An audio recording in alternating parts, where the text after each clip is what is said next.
My name is Sharell Jeffrey. I'm from Rotting Television, and I'm here sitting with the greatest songwriter and upcoming artist by the name of Punk Adams. Alright, so Punk, tell me, why the name Punk Adams? Punk Adams came from my favorite genre of music, which is punk rock. And it was mainly because of like what it meant. Being a punk, like what it meant, standing up for what you believe in, going against the grain. Yeah, going against the grain. It was like a revolution, everything that they did. It was always to bring a message. And I knew that in the industry, sometimes I would have to stand alone and that I would have to go against the grain because, you know, when you stand firm on things that you really believe in, like, sometimes you're going to have to stand alone, and I'm prepared for that. I'm pretty sure that, you know, there's some artists out there that inspire you, so yes, let's hear them. I'm inspired by the band Ludo. They had this song called Love Me Dead. Oh my god, when I first heard it, I was like, yes, this is what it is. The sarcasm, the grit. My favorite female artist of all time is Tina Turner. Like, she was the epitome of a strong person, just period. You know, transitioning from doing R&B to rock and just having that soul and that emotion, which is what I'm basically sold on. You know what I'm saying? That having that emotion, having that kind of And also Michael Jackson, of course. I can't do anything without mentioning Michael Jackson. He's done so many things, like so many. And it's like an artist would be blessed to achieve half of the success that Michael Jackson has had. So tell me about this EP you got coming up. It's your first one. Yes. It's called Fatboy. Yes. So, Fatboy is pretty much me, how I am, and how it was for me in the industry dealing with my weight.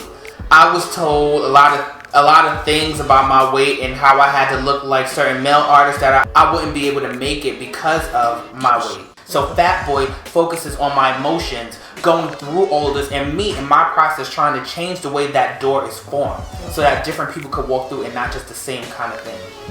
How do you think you're gonna fit into this music industry today? Because you're saying you're trying to embrace the fat boyness of yourself, but you know, you don't want to just be labeled as another fat boy in the industry. So how you think you're gonna fit in with all of that? I never fit in before. I'm not worried now. It's who I am naturally cause others to be a bit more standoffish. Okay. But the whole thing about it, the whole thing about me trying to fit in, like, I'm not focused on that. You nervous? No, oh my god. About this release? No. Okay. I'm excited, anxious, and nervous. Right. Only because it's taken me so long to work on this. Like, 5 songs are very complicated. Like, no, it's going to be 6, including a bonus. Yeah, it's like those 6 songs took so freaking long. Because when you're doing this, you just want to make sure that your vision has come together, that you're getting your point across, that this is exactly what you want to say. And because this is my first project, like, I've been performing since I was like 15, 16 years old.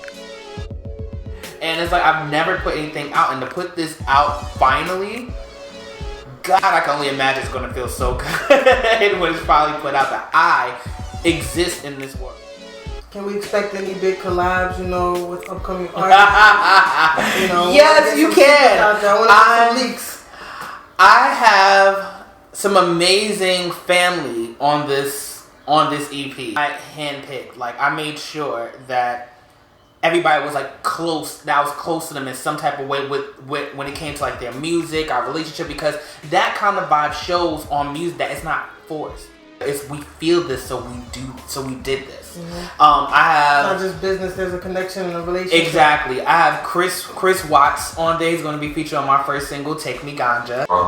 I have Danny De La Vie, Zero the Comet, shout out, and a certain queen. You know, Queen Shirley, hey, big ups, is on this too. So it's really exciting.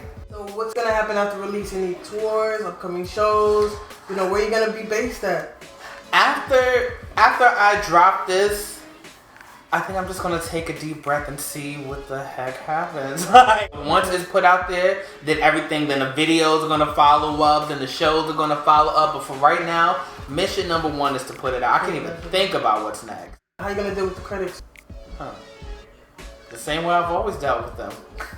By writing about them. I write about them. I sing about them. They help me. Well, if they're gonna watch, why not put on a show? My walk would get meaner, my talk would get louder, like I would sit certain kind of way. Like if they're gonna watch, put on a show. And I love the entertainment. What can we as listeners, what can we expect from listening to Fatboy and hearing your emotions? Definitely gonna take you on a journey. I'm definitely gonna take you. It's definitely some songs in there where it's just like I go through all the emotions that a person feels on a day-to-day basis. Mm-hmm. Like I have a song on there called "I Made It, You Suck," and it just basically, and that song is just basically about how maybe somebody has broke your heart. Maybe one of your friends, somebody in your life doubted you. Maybe somebody told you was never going to make it. And it's like you just telling them, like, you know, you suck was not going to do it for you. You had to get up on a big enough platform just to look into their TV and say you suck. Just to tell this one person who really broke you down that they suck. It's so much for a human being to go through, but we do it. All right. That's all the time we have for today. My name is Sharell. This is Punk Adams. Be on the lookout for his upcoming EP, Fatboy. Yes. Rotting Television. And we're out.